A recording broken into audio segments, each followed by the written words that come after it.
Hey everybody, Bishop Joseph Espaillat here from the Archdiocese of New York, and in this next episode we will be addressing mental health. I am really excited about this episode because we have two experts. We have Denise and Jesus that will be joining us, and they will be speaking into this topic as well as giving us resources. Please come, tune in, be a part of it. Don't miss it. What? This is Sainthood in the city.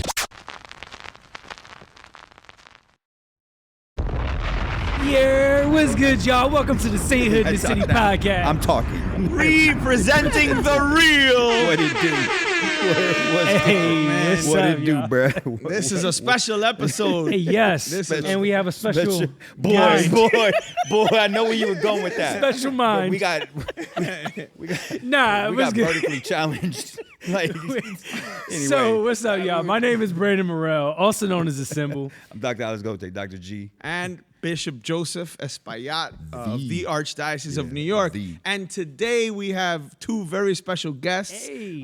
We have our boy Jesus Vargas, and we have Mrs. Denise Tejada Peralta, and both of them are professional. Let me see if I get it right.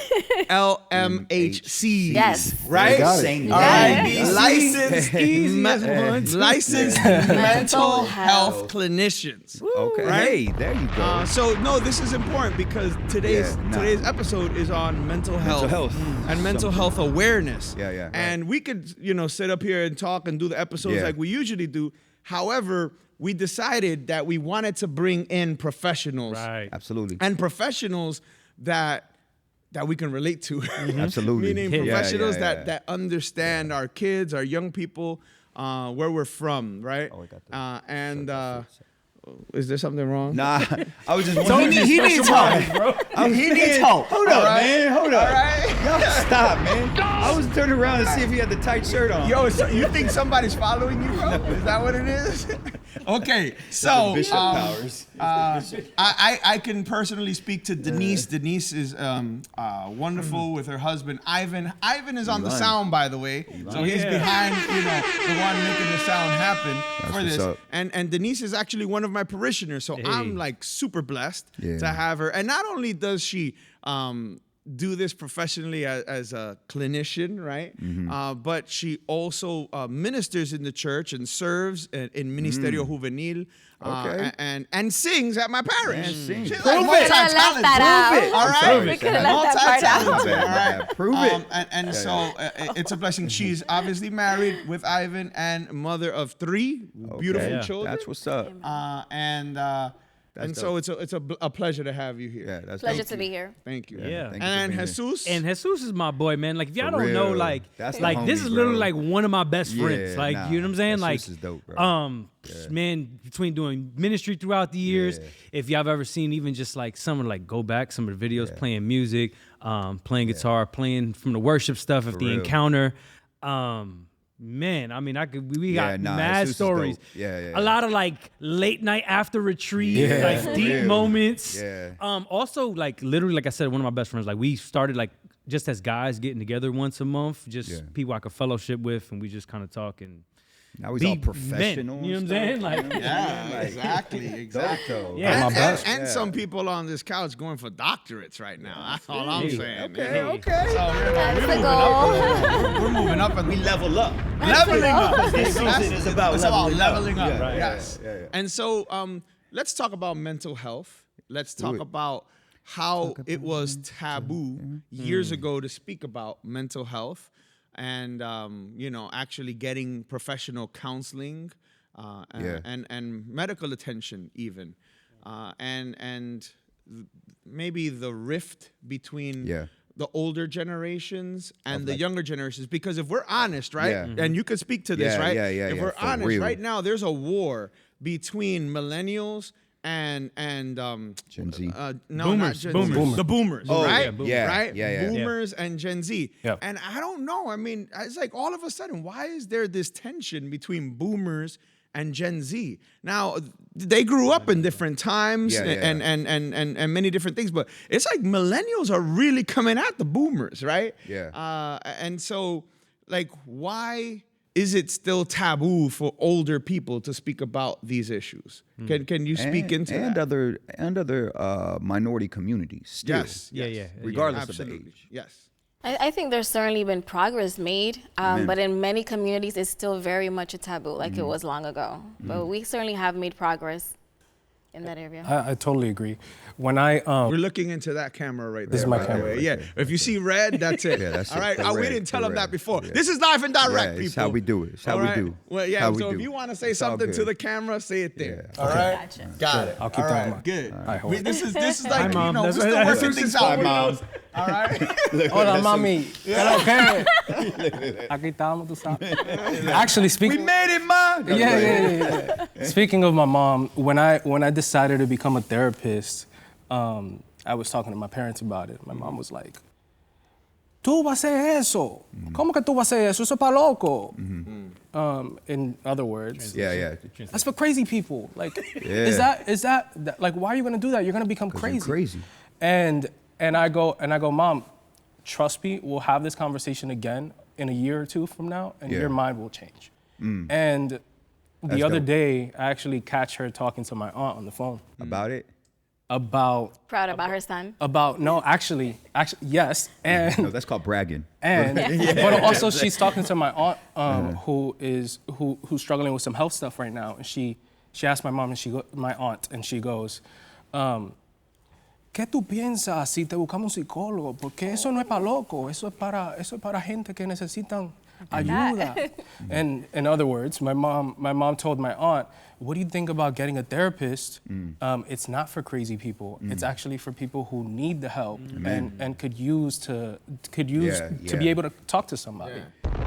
Yeah. I work with a heavy group of Mexican, obviously from Mexico, and like even regardless of the age, the moment you start talking about mental health, oh man, and even so much as I've seen where like the kid is really struggling, or an adult for that matter, young adult, and they're like, hey, go to church.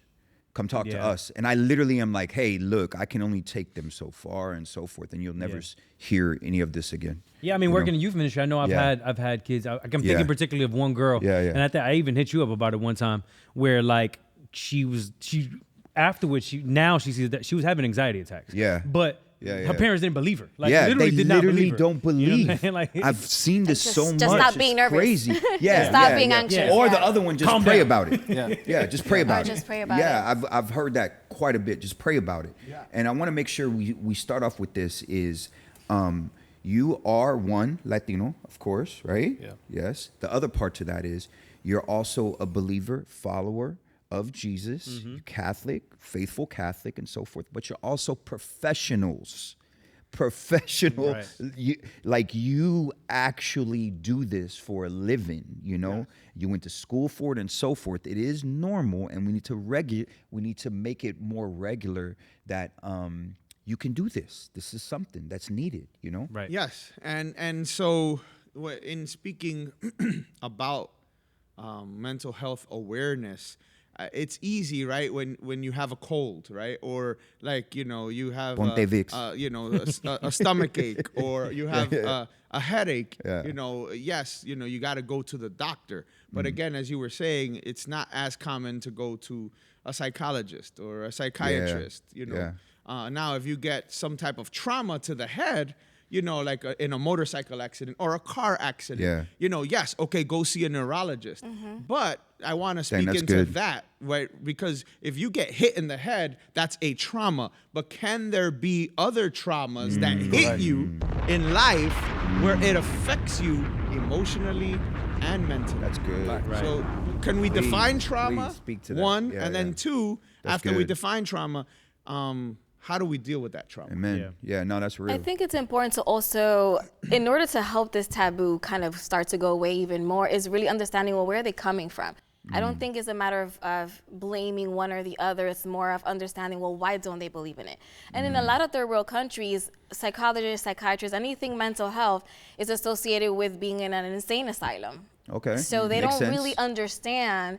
It's really a lack of understanding. They Right. also assume that Yeah. if you go see someone, you're going to be on medications and you're going to be strung out and you're going to be That's a good point. mopey. And, right. These are the assumptions. So I think that when speaking to any particular group, whether it be Latino or not, is kind of hitting those points. Like, what are they afraid of? Yeah. Like, what is it that It's a they good worry point. about, and then helping them Yeah. to understand what it really is and what it isn't, and that at the end of the day, you're gonna go with their pace. You know, you're not going to push medications or push anything Yeah, that they're yeah. not comfortable with doing. Yeah, So I that's think that's good. important too. Could that be a lack of access that we're kind of also saying too, right? That also impacts those things, It right? certainly is. Certainly is. I think. Right. Yeah, I mean, understanding. I trauma. think on top of that, culturally, there is this like perception of we can only see certain things through the lens of an extreme, right? So it's either And our experience. We just spoke about that. And our experiences. Yeah. so Amen. it's either Yeah. I am off the walls and I need to talk to somebody, or I need medication immediately right now. I need to go to the hospital. Yeah. That's Or real. or I am all on the other extreme of like, you know, I work every day, so I don't need anybody to talk to. You know, I just suppress it with work. Yeah. Or like I'm in bed depressed and I can't get up. Yeah. Right. But we don't know how to define those unless they're very clear extremes. I think it's also because people focus on the function. Well, I'm functioning fine. I have a Totally. job. Yeah. I'm taking care of my Yeah. kids. And Yeah. whenever there is anything that's off, it's like, well, I'm just like that. Yeah, as And they you were don't saying that, it understand, well, kinda you're hit not me- just like that. There's something behind that. As you were saying that, it hit me like a functioning alcoholic. Yes. You know, like you Very can much so. still be an Yeah. alcoholic 110% Yeah. and functioning. Yeah. So we're saying there's the same. There's a lot of similarities in that. Yeah. So trauma. So okay, Trauma. so going Yeah, back going to that. back, yeah, yeah. because these are all things that are affecting the perception of it, right? But there is a reality to it. There's a word, and I think culturally speaking, again, Yeah, like, that's real. from a let's say a pop culture standpoint, though that this word trauma, anxiety, they're getting Yeah. thrown around a lot. Yeah. And then we just need to Yeah, understand what it actually is. Yeah. You know? So Yeah, I mean, I think trauma is the mind's injury as a result of a degree of stress, right? So if you're just like if you get a head injury, right, it's a trauma, right? And you can receive that trauma in a from a mental standpoint, given a specific situation that you've experienced in the Tension. past, Yeah. tension, Okay. Yeah. any sort of injury to the mind that comes from some degree of stress. And can I just interject? We were just talking about stress, right? Like, there's different types of stress. Like, even working out, you bring stress to the muscle, right? Man, and the just muscle dealing with of the Alex is mind, stressful. you know Come what I'm on saying? now. I mean, but I work out, so I mean, You swole, you I'm swole. you know? Honestly, well, that's a I mean, whole. regardless I don't of wanna Jesus' go, wait, biceps. I don't want to go down that what I'm road yet. Hold up, I don't want to go down that road yet. But I've seen it literally on like a lot of like the online fitness trainers and like the gym memes. There's a lot of gym memes saying that there's even like hoodies made like the gym is my therapy, and like that's also, I don't want to go there that much. Yeah. You know what I'm saying? But stress, there's different types of stress. So I think we can continue. Let's continue Stressors. defining trauma, but I think we need to also define the Yeah, stressors. sure, absolutely. in the process. You know. Do you want to Stress add and anything to stressors. that, Denise? Yeah, it's an interesting question actually, because whenever a lot of what I do is evaluation, so like a psychosocial or psychiatric evaluation, and that's the question: have you experienced any trauma? And I kid you not, if I had to throw a number out there, 75 to 80% of the people ask me, "What is that? What is trauma?" And good. my response Yeah. is always, "I can't define that for you." And they're like, "What?" And I'm like, "Well, because trauma is how you experience something. So if I say, for example, oh, trauma is something like sexual abuse, I've actually worked with individuals who have had experiences of sexual assault in one way or another, and it was not a traumatizing experience to them Wow. because So of it's their level of subjective. resiliency, their level of support, or whatever was surrounding them in that moment. So I never define trauma for anyone. It's more about, well, something that truly impacted you in such a way. That triggers you, right? Yes, it triggers you. I mean, that's why if you look at the criteria for post-traumatic stress disorder, can you experience trauma and not have that? I guess that's, it's all relative. But it's really how you experience something. And then something minor, or what I would consider minor, might actually be traumatizing for someone here. So I always kind of explain it to them as to what trauma feels like versus what it could be. I don't give examples or anything like that. So there is. So what does trauma feel like? Actually, let's do that then, because I mean, there's somebody that could stumble on this, and they're trying to figure out. It could be either a teen that's trying to define this. Maybe they're trying to convince that parent they don't know what's going on. It could be a parent that's noticing some signs in their kid. Yeah. It could be someone at work that's just like maybe having a hard time. Yeah. So what are those things like? Well, I think you mentioned something earlier that was really good about like now everything is trauma, everything is anxiety. And I think that that's also important to keep in mind, because as we're trying to move out of this taboo, we're going too far, and like now everything is trauma. But as far as we are taught as clinicians, it's something that, like he said, that is triggering to you. It might cause flashbacks, so you have them all the time, or if you come in touch with like a familiar scent that reminds you of the experience, or you break into anxiety or a panic when you're in the room where that thing happened. Things like that. I'm not sure if you want to add to. No, yeah, I totally second criteria. How about like sleeping too much? Sleeping too much or too little. Right? So the extremes, you know? Yeah, I totally second that. And trauma. I think I don't sleep at all. That could just be insomnia. That's because I was made a bishop. That could be traumatizing. It is. It was traumatizing. we have to talk about that. I don't know. Here we go. He's sitting next to Alex. He's traumatized. You know what? I sit next to Both of Alex y'all. and I was made a bishop. This is too much. It's too much. Well, I think there's a spectrum, right? Like we said, it's subjective. So like I think we don't always have to fall on the extremes, right? We don't always have to like be constantly triggered by something immediately, right? Yeah. I think Jesus, appreciate that. But just to go back to functioning, I think it's about its impact on functioning. So if now I'm sleeping too much and I'm missing work, then where does that come from? Now if I'm so anxious I can't have healthy conversations with my family or my friends, then what does that do, right? If I no longer do things that I enjoy, I'm not going out with my friends to play basketball anymore, when that was something that I did every weekend, right? So what is the impact on functioning? Doesn't have to be extreme. It could be something very mild. It could be I don't even watch my favorite show anymore. It could be something very, very mild, right? But it's impact on functioning what we have to watch out for. I think that's actually what we need to focus on, so that we don't go too extreme on everything is trauma or nothing is trauma. Because even us, when we are diagnosing, that's what we have to look at. Okay, so you have these symptoms, so you feel nervous, so you feel that. But is it impacting your function? Right. Yeah. Whoa, so that's good. There's so there's an implication here. There's something that I'm realizing, like a golden thread in any of this is it needs to be taken before a professional. Yes. And that professional will help you diagnose.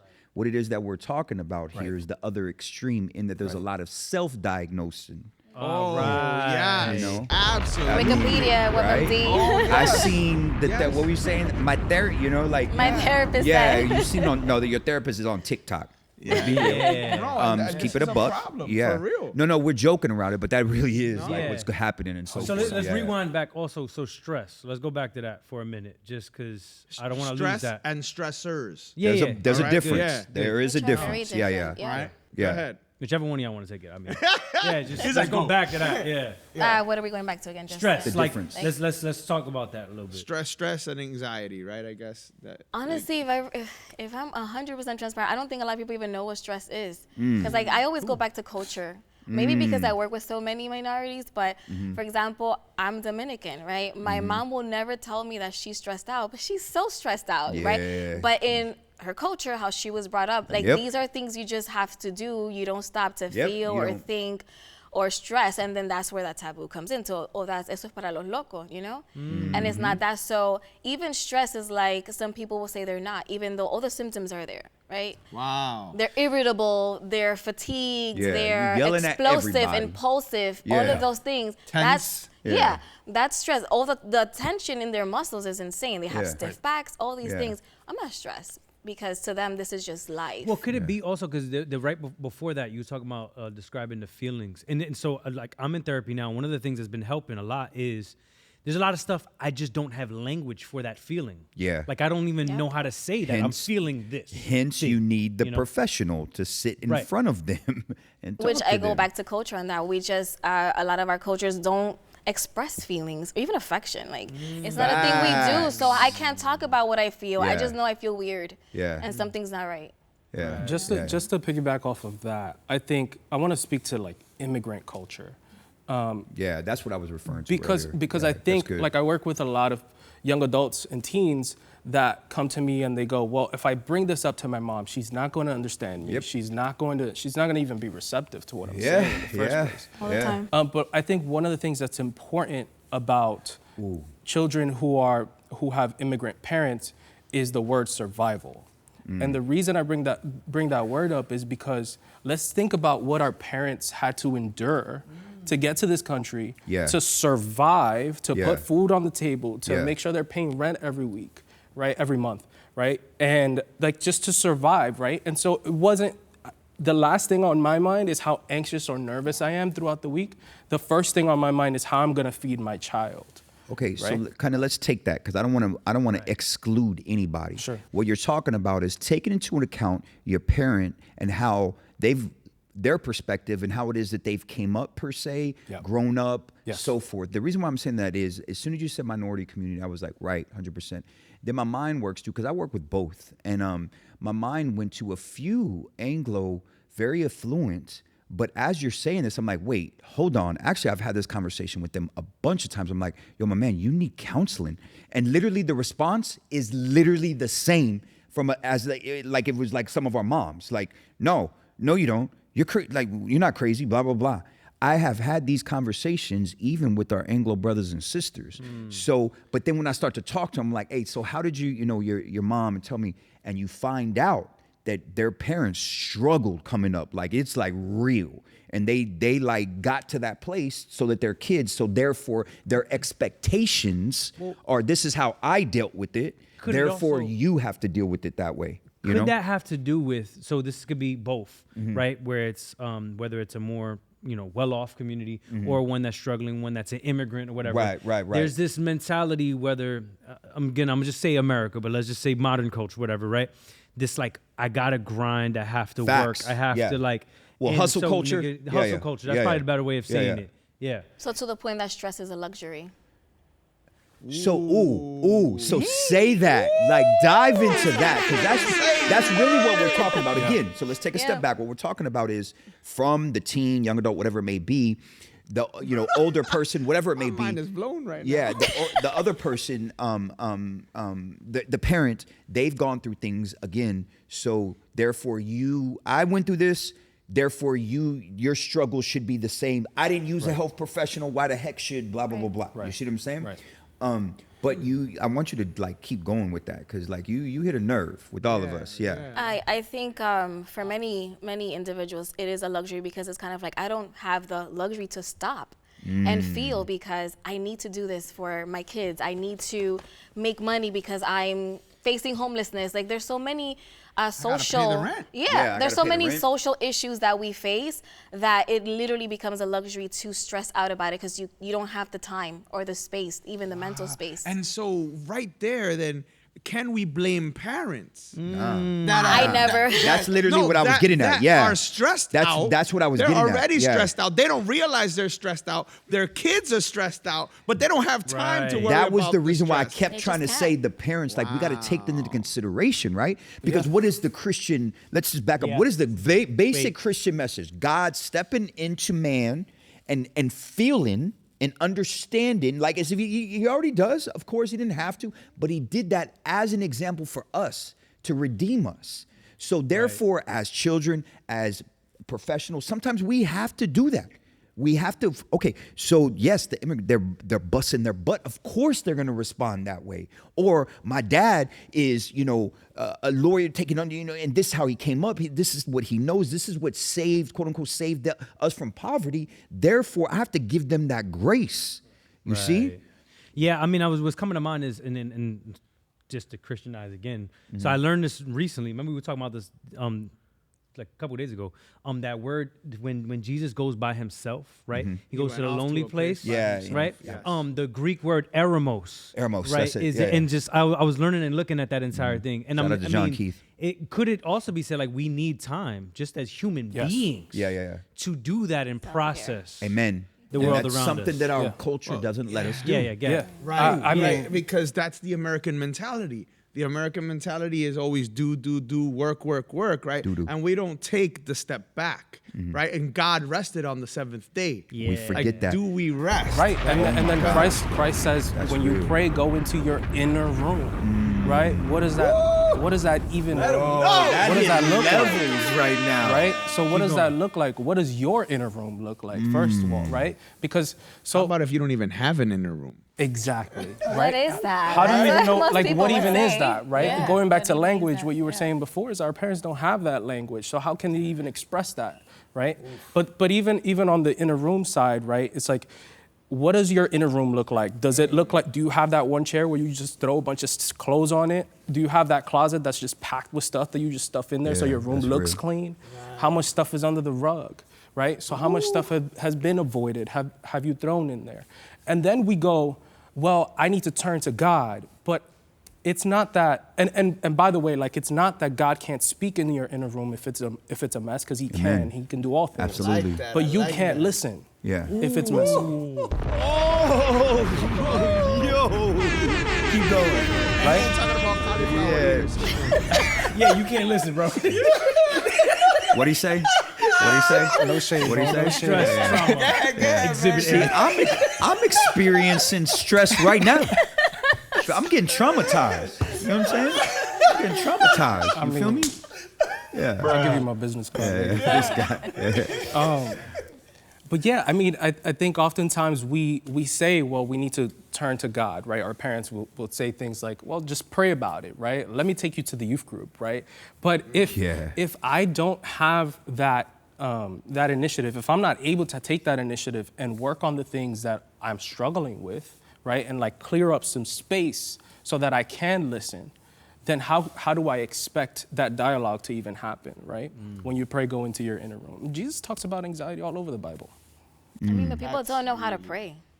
They don't know how to pray. They don't know Right. how to be in silence. And I think Amen. there's a big perfectionist culture where if I can't do it Wait a second. the way... I'm a perfectionist. Me Time too. out. That's why I can really talk about this. We can relate. Right? No, it's Yes, true. it's something that I have to Yeah. manage at all times. Otherwise, I mean, I can really Well, go the off balance balance. of Right, yeah. but because we have this mentality of being a perfectionist, is like if I cannot dedicate the hour or the time that they're recommending or what it looks like or this pretty corner with a cross, like if I can't do that, I'm just not gonna do it. And a lot of the work that I do with my clients is like, look, if you can take 60 seconds in one day and do nothing, sit in a chair and close your eyes, you're already doing more than you're doing right now. And they're like, really? That's enough? I'm like, that's enough for now. It's funny. Yeah. Because My it's spiritual- a my- practice. Yeah. My spiritual director always used to say, one is more than none. Right. So that's what. Okay. So the Exactly. one of the Adentes gave it to me the same way. He was like, let's just do math, Yeah. right? If God is infinite, right? Multiply that by 0. It's gonna be 0. But just take it and move to 1. Yeah. He can do infinite in that 1. You know what I'm saying? Or like Oh, that's take dope. it. You know, Yeah, yeah. right, all you need to do is give him 1 to start, right? In the same way, in processing yourself, like, okay, maybe I don't understand all this, but maybe I do need to take Yeah. that 1 minute, 1 moment, 1 day, 1 time. Especially if you've never done it, you don't know how to do it, or there's a lot of noise. Yeah. You have a hard time quieting your mind. 60 seconds, literally count down if you have to, because it's a matter of just doing it. Because before you weren't doing anything. In our faith, this is like a bit what I'm hearing is in our faith, and I've said this like off camera of how much spirituality coincides with psychology. And this is definitely one of them. Saint Ignatius of Loyola, who I absolutely love, he has Spiritual it for exercises. real. That helped me out so much Spiritual going through those. exercises. And you talking about getting quiet and so forth. But what he talks about is periodically through the day of doing these self-examinations. And it's dope to do it like set a timer or something along those lines. Just look at, okay, from breakfast to lunch, I was responding to people. Why was I responding that way? What was happening in my mind? What was going on? Did I take into account this? You're recollecting what's happening, why you're doing it, and then you're saying, okay, God, how are you moving in this? Yeah. And and you could do this literally in like 30 seconds, a minute. Yeah. And he says to do it throughout the day. And I found through the years, like, this is when some of my best spiritual notes have happened. And whenever I'm in front of my spiritual director and my counselor, I can bring these things up. And then they dive deeper into these things. Well, okay, no, let's run with that. What's going on with you? So forth, you know? Yeah, I thank you. That's a beautiful, beautiful observation. I want to note here, right? Because we keep on talking about it, right?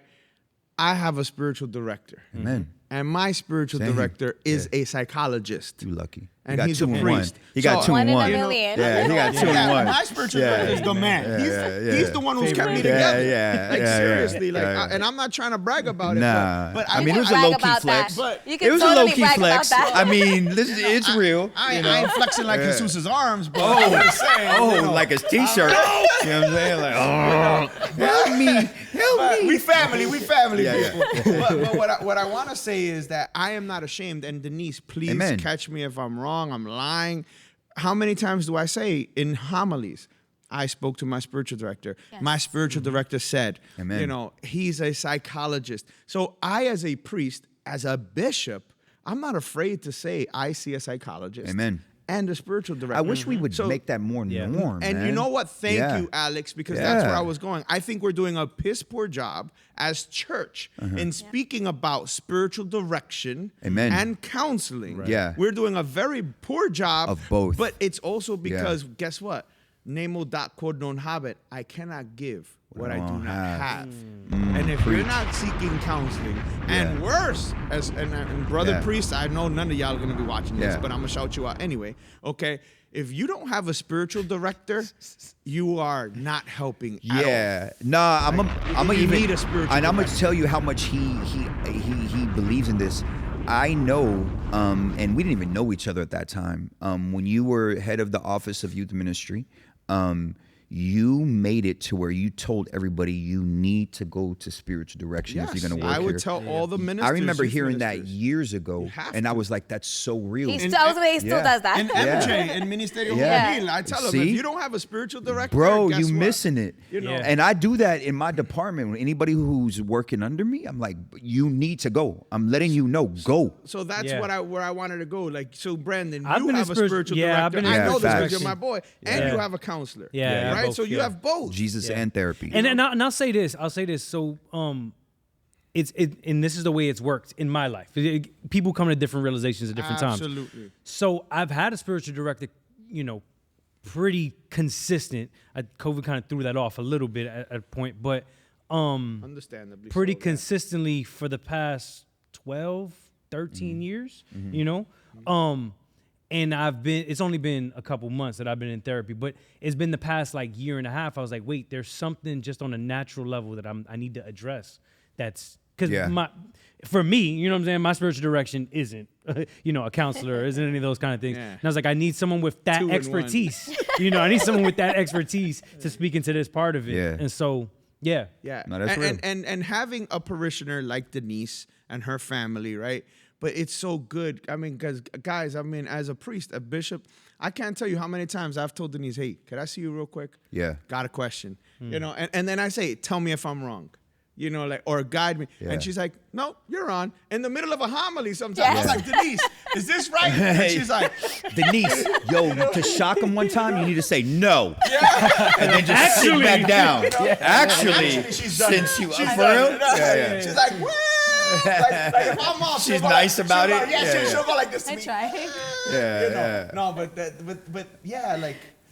No, there's that a gives a humbleness. point. Wait, because and I'm bringing it back to you guys with this point. It's like, because I think what we're talking about here is community in the process of all of this. Amen. In realizing ourselves, whether it's our parish community, our friendships. Yeah. You know, I mean, you have a community relationship with your therapist. You know what I'm saying? Like, Amen. So, like the power of community in your Mr. mental Bias, health. right? Oh, Freddie Bias. All right, yo, shouting you out. I'll that be I don't know you, Wherever you at. but you know what? I want to know you. Yeah, I don't know you, All right, but you 'cause I've putting heard it. this stuff about you. I don't know you, but you putting in Jesus that and I work. were in a Zoom long Yeah. ago, randomly with someone that Freddie Bias that we knew in common, and here we are now. So small world. Yeah. Small world. Yeah. You working for the Go ahead, kingdom, go brother. ahead. Yeah, so no, speaking to the power of community in dealing with your mental health, dealing with your traumas, all that. Yeah.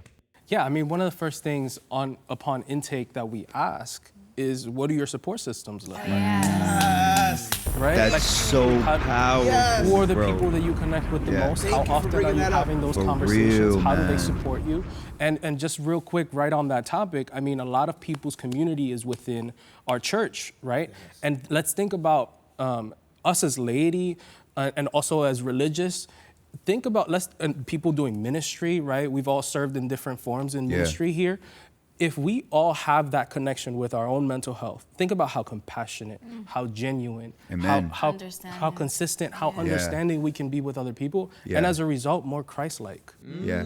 No, that's real. I can say this so. More prudent. Yeah, no, I can Prudent. genuinely. Prudence. People are not prudent anymore. No, I can genuinely say I've had my spiritual director since I converted, since about 14 or so years. Right after that, health professional per se. No, it makes you take a step back and really like, well, wait, if I did this action years ago because of this with this teen or this young adult, I have to like, whoa, before I even like say what's going on, I need to hear everything and give that compassion and like, even if I don't fully understand, like, wow, that must hurt. And you this know, is like, and this is what Pope Francis is talking about. Amen. You know, you're right. It's that. It's like this is why he's telling us go to the peripheries. Can you know? I'm sorry, I have to say this because this whole synod on synodality has just been critically like. It's been criticized, right? Yeah, What's I've the heard a synod bunch on of it. synodality? Yeah, I've All heard a lot Pope of it. Francis wants us to do is Talk. come, be community, Yeah. and listen to each other. Amen. You don't have to agree. No. But can we sit and yeah. just listen to each other? Amen. Right? That's the key. You don't have to agree. Like, if Christ is love and love is Christ, it's one and the same. That's what we're called to do as clinicians, as Catholics, as whoever you are.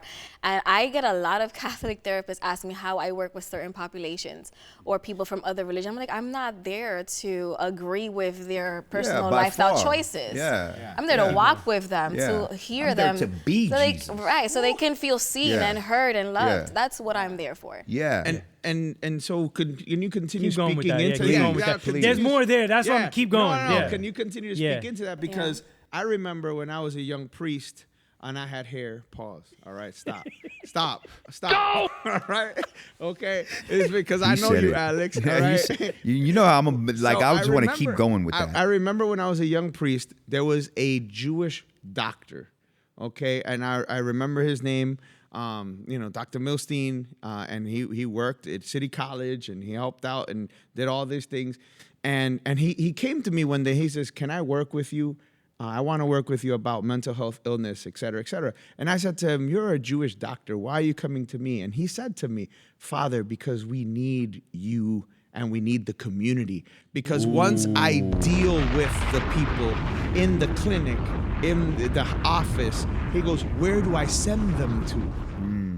And and so what you're saying is so critical. It's so important that community is important. And this is why I think we're failing as church. Amen. Because people think being Catholic is going to mass. It's not.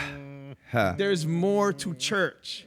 There's more to, so yeah, please speak into that. Yeah, I mean, going back to what we talk about in intake, right? Like, part of the assessments that we do is the 4 dimensions of wellness, right? And the idea of a bio, psycho, social, spiritual, right? Like, how are you taking care of your body? We talking about the gym earlier. No, that's right? real. Yeah, that's what I was like. Keep going. Yeah, I agree. How are There's you a part taking to that. care of your mind, right? Yeah, Whether amen. that's whether that's through meditation, we'll talk about that later, I'm sure. Whether that's through in whatever way, are you going to therapy? Social, how are you connecting with people? Who are your support systems? And then the fourth one is spirituality. What does your spiritual life look like? How are you connecting to that? Yeah. Why don't we talk about this more? Not because I think it's scary to some people. I mean, it's one of those things. People can't talk about something that they don't genuinely know, and comfortable with saying like, hey, you know what? I don't know. Yeah. So maybe I need to ask around or something along those lines. Because that's what I was getting at with you and so forth. And I know that this is going to sound, please don't take this out of context. Please, please, please, whoever's watching this. There's a humbleness with knowing like, hey, I want you to think about this in the middle of the homily. Just paint the picture. You're at Mass, you're there. Sunday, you're there. The bishop is giving the homily, and he literally turns to a parishioner and asks their opinion.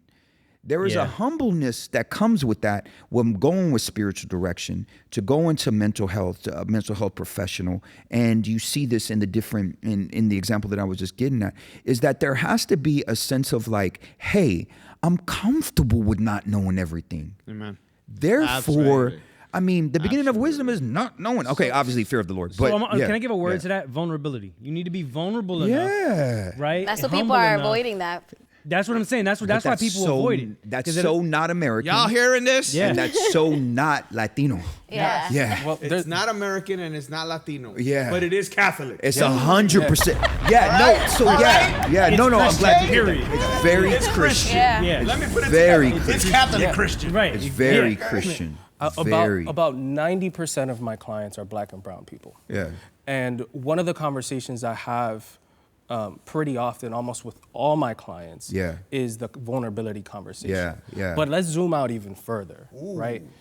It's about intimacy within meaningful relationships. We're talking about And connecting people with don't one want another. that. Wait. Yeah. People don't want that, but Yeah. the reason people don't want that is this. I like to call it like the intimacy tree, right? So it's this idea of intimacy. If you want an intimate and meaningful relationship, you need to be vulnerable. There's no maybe, there's no Yeah, you kinda. have to be. Yep. Need to be vulnerable. Yeah. And then right under that, in order to be vulnerable, what do you need? Trust. In order to trust. Man. And in order to trust, you gotta release control. Yeah. And when we hold on to control, Yo. Wait, run that back. Repeat that whole cycle again, because we need to like play that back like 3-4 times. That there's- whole breakdown, because that's good, man. Do that again. so I even do this with the couples that I see as well. This is a struggle. Especially with the couples. All around the board. Yeah, Yes, especially yeah. with the couples. Yeah. And it's this desire to hold on to control, right? So intimacy, if you want an intimate and meaningful relationship with somebody, we can even zoom further out. Yeah, How do so- you have an intimate and meaningful relationship with God? So intimacy, intimate, meaningful relationship, then it's vulnerability.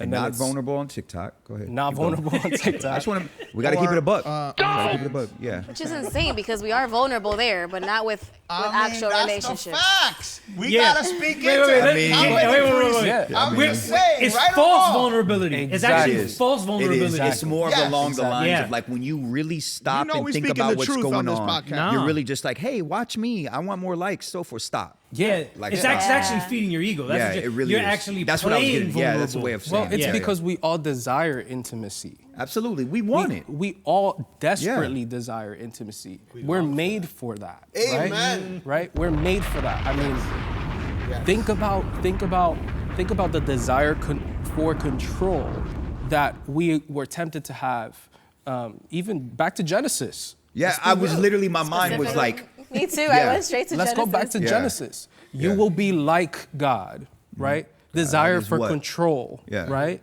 You will be if you have this, you will be like God. And the moment God came back and looked, why did you hide? We saw that we were naked, so we hid.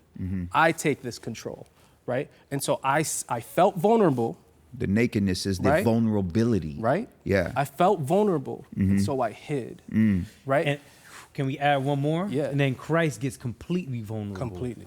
Yeah. Oh, yeah. Right. Because we Completely. paint a nice picture of Christ crucified. Right. But if we're honest, then Nah. historically Keep speaking, it a he buck. was Yeah.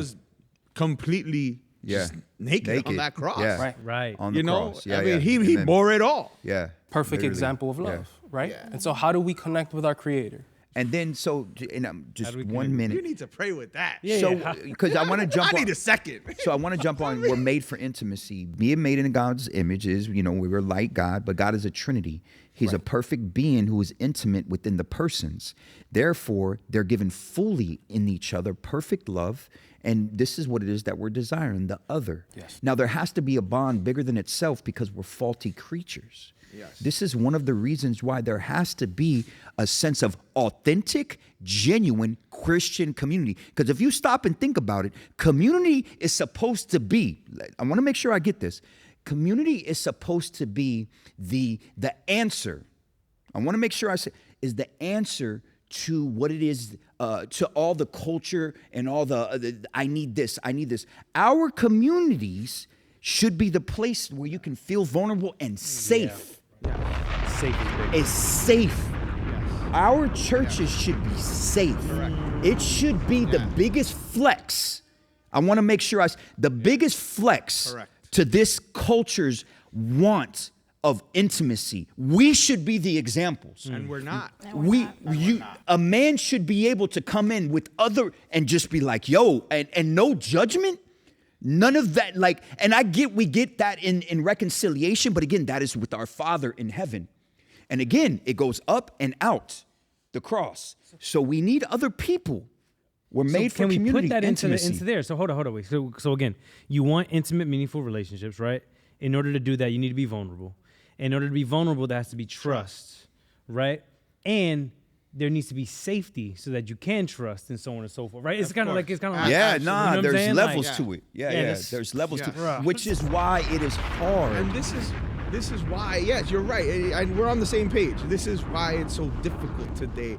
This is why it is so hard in this culture with our young people now, because the world is not providing this safe environment for them. Amen. And that's why, and we're not being vulnerable. We're being fake, especially I'll say it. I'm gonna say it in church. We're fake. Like we act like everything is okay. Yeah. And we're not vulnerable and we don't trust. Right? I'm a proud papa right now, when it comes to our youth group, and you can speak to it because your son is there, right? And you should know this because your other son is there, but that's dope. Yeah. Low key jealous. I'll be real with you. I'm low key jealous. I wish my kids. This is community. You know what I'm saying? I wish my kids and could I hope you see that. this. We know each other. We love each other. We're a part of the same team.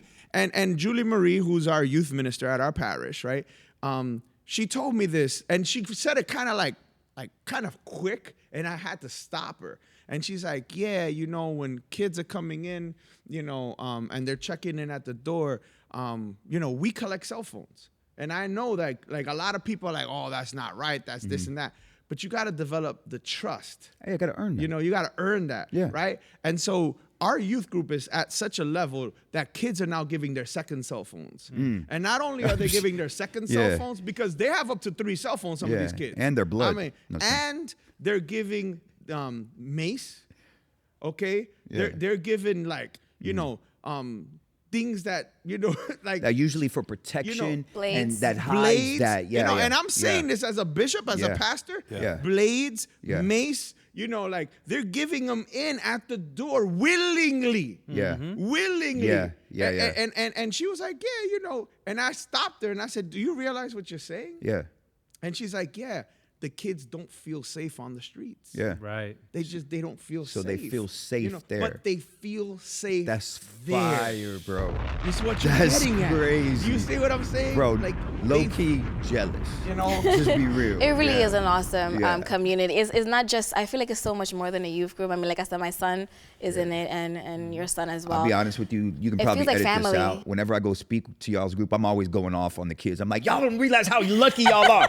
I wish I had. You know what I'm saying? Seriously. Sorry. Okay, we can edit that. No. All right, back to it. It shouldn't be edited out. It's important. No, but so I mean, thank you, man, because Jesus, you hit on such a beautiful point that I'm adamant about, and Denise gets it. My people, I believe, firmly get it. It's like we gotta create this community. It cannot be. This is what happened, right? Amen. So let's be. I'm gonna poke a hole that maybe I shouldn't be poking right now. Poke a bear that I shouldn't be doing. But we do it all the time. during COVID, right?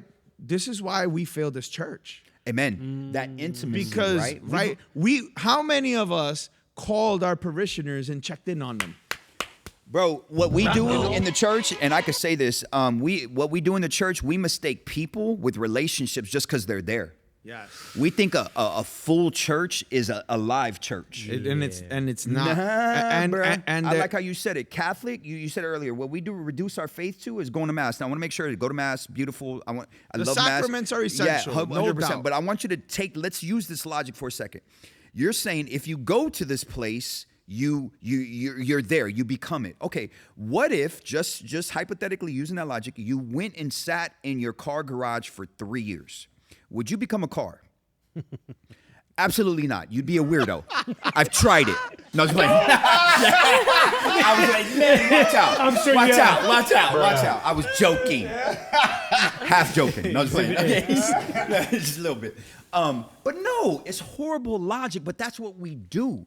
You become, to bring it back to my confirmation saint, you become what it is you receive. Saint Augustine. Saint Dymphna, what? Yeah, this guy. Saint Augustine. For those that don't know, Saint Dymphna is the patron saint of those who struggle with mental trying illness. to give me the business today. Go ahead, All right. go ahead. So what I'm saying is you become what it is that you receive. It's not enough just to receive, you become. And in this case, what we're saying is becoming and recognizing that a lot of our teens, a lot of our young adults and adults need a mental health professional, need community, need to be vulnerable within each other, right? Yeah.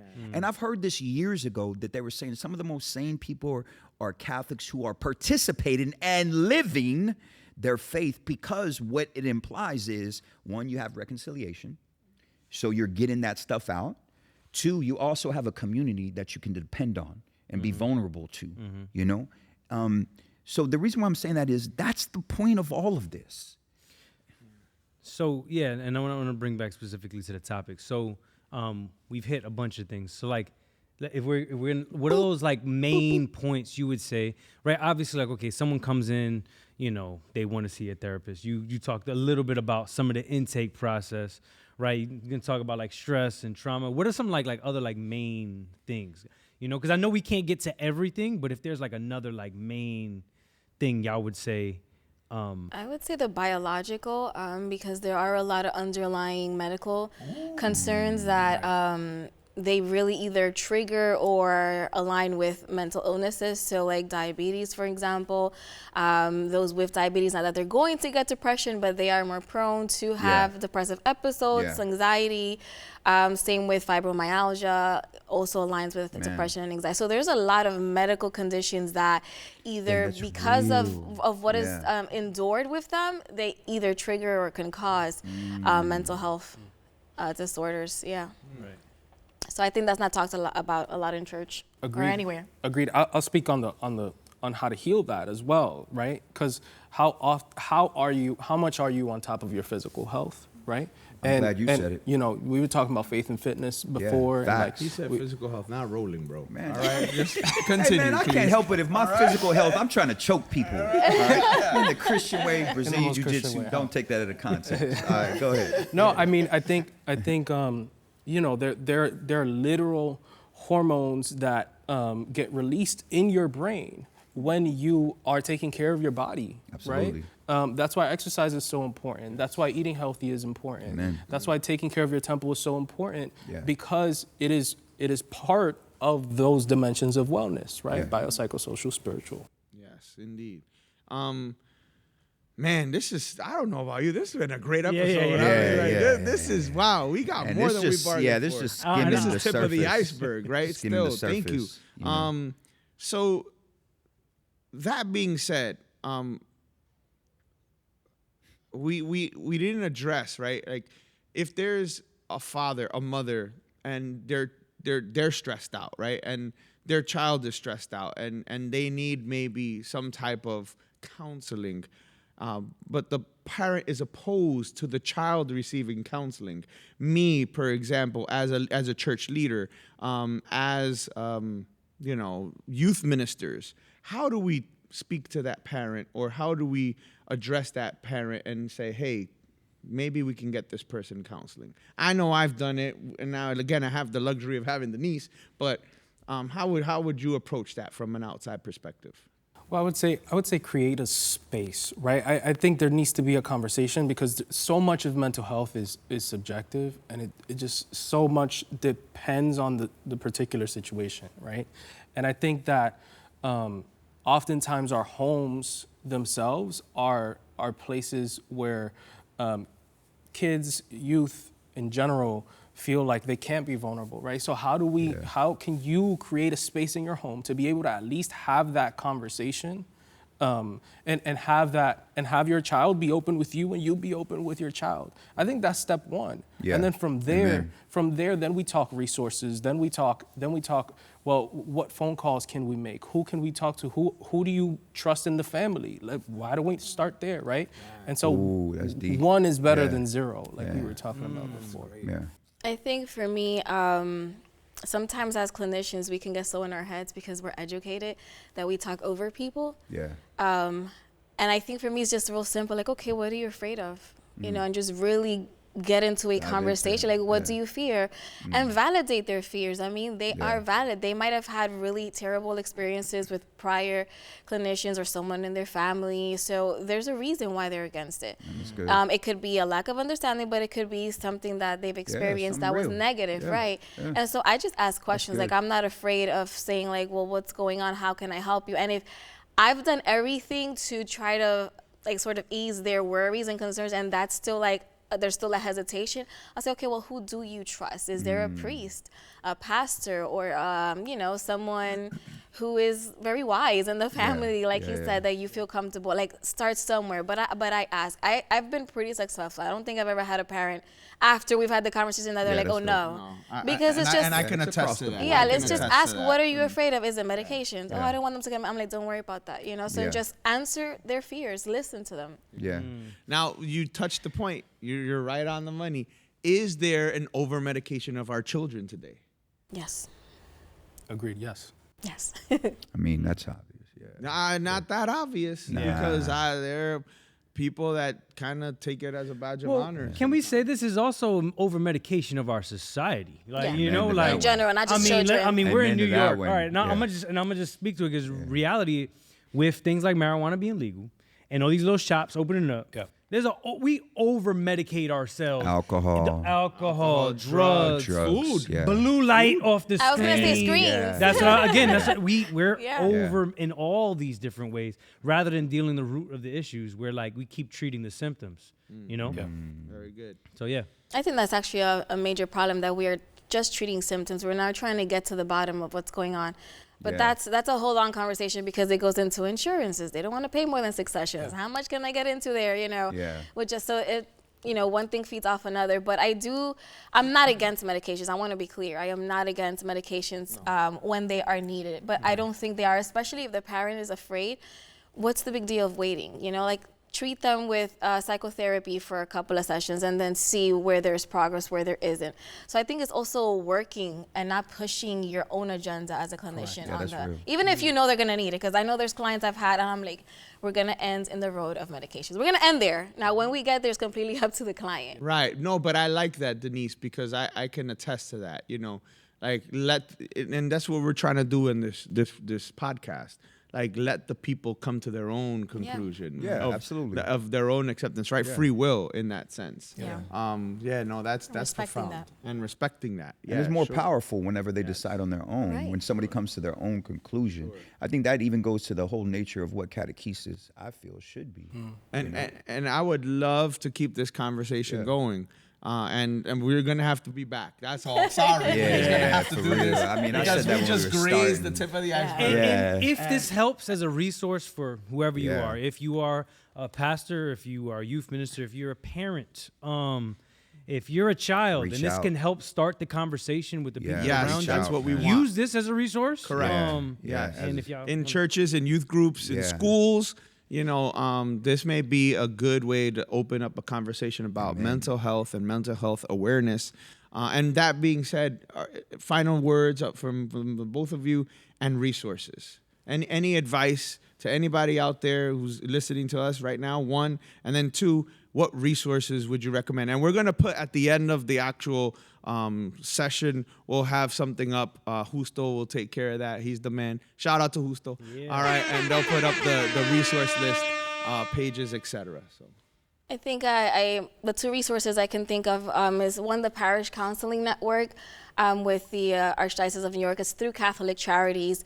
I think they're a great resource for people who don't have insurance because maybe there's immigrant population or they don't work or they can't afford insurance, they don't qualify for Medicaid or any of those things.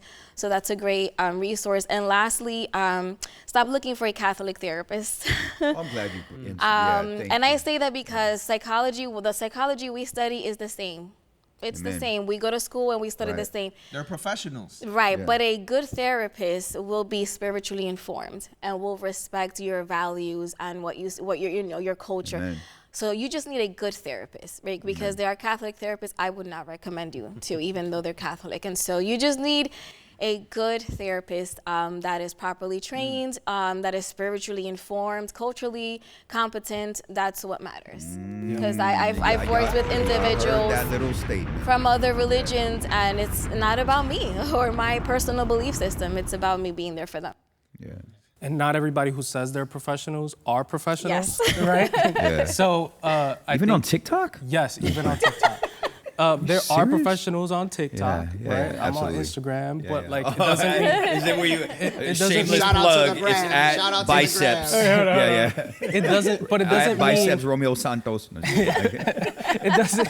it doesn't mean that everybody who's on TikTok or everybody who's on Instagram isn't a professional, but there are a lot of people who are talking about mental health, which I think is important for the conversation, Amen. but Yeah, no shade. are Yeah. not professionals, and it can sway people's thoughts on a lot of really important things that need to be continuously talked about, right? So just absolutely. make sure they're professionals. You're looking for LMHC, LCSW. At the end of their name, that's what they're Right, talking about. and you can look up the LMNOP. acronyms or LMNOP. The That same game. That same Those are the game. fake ones. Those are the fake ones. You can look up the acronyms. You can look at what's next to their name and look it up. Google it. One just very practical one is Psychology Today. I mean, Yeah. you can I still go filter to by that. insurance. You Yeah, can yeah. filter by zip I still code. go to I that. am. Yeah. You can filter by insurance, zip code. You can filter by faith. You Yeah. can filter by specialty. There's a lot of different options on there. So. And I also recommend that people are just honest with their therapist. Like, I always welcome that when I work with someone. If they're recommending something you're not comfortable with because maybe they just missed it, that's not something you're into, just tell them, like, I'm not comfortable with that. And again, if they're a good therapist, whether they're Catholic, Christian, or not religious, they're going to respect that and work with you in a way that aligns with your values. Yeah. It's never about us. Always Yeah. about you. Amen. Never about us. I like that. Very good. Well, ladies and gentlemen, Another one. what another one? Another right? one. This was a great session. Thank you so much This is for how we Thank you do for it. having not us. only Yeah. for what you do, but for who you are.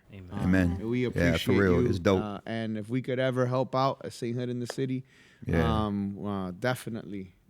I know Appreciate this is the y'all. beginning. So thank you Appreciate so y'all, much. for real. All right. Thank you. God bless everybody. Bless. What? This is Sainthood in the city.